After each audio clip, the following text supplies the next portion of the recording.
Dito na tayo mga boss, mga master, mga sir. So ito yung bagong control na kumparahan natin. So dito, isang breaker nito, ito. So isang compressor yan. So isang compressor, isang breaker. So naka-interlock siya dun sa dalawang contactor. So ito. So ibig sabihin, itong anim na to, itong anim na contactor ay tatlong compressor yan. So naka-centralize yung ano dito, yung system namin. So yan.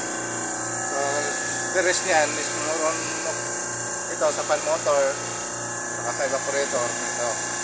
Yan. So mga supply. Then the rest more on auxiliary na to. So makikita nyo dito, karamihan dito ay puro mga relay na.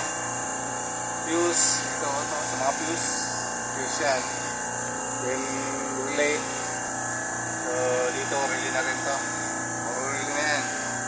So ito yung ngayon ang pagkakaiba doon sa mga nauna namin control panel versus dito sa mga bagong control panel na lumabas. Ito, yan, puro ano yan.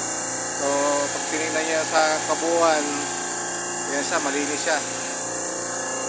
So tingnan natin dito. Yan, ito yung kanyang spectral transformer.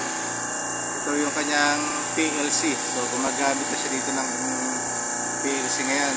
So halos listen na yung mga timer, mga contactors. So more on PLC na siya. So yan. Tapos yung kanyang control board. Ito. Yan. So yan na yung kanyang controller ngayon. Pati temperature dito makikita mo na rin. Pag nag-defrost dito mo rin makikita yan sa control niya. So yun. Comment kayo mga master kung saan mas madali nyong i-troubleshoot.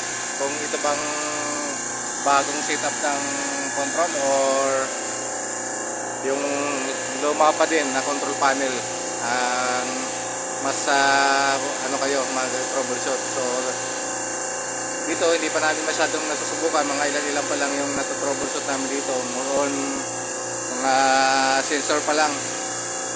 So yan pa lang yung mga natu-troubleshoot na encounter namin trouble. So sige, tingnan natin. Maraming salamat muli.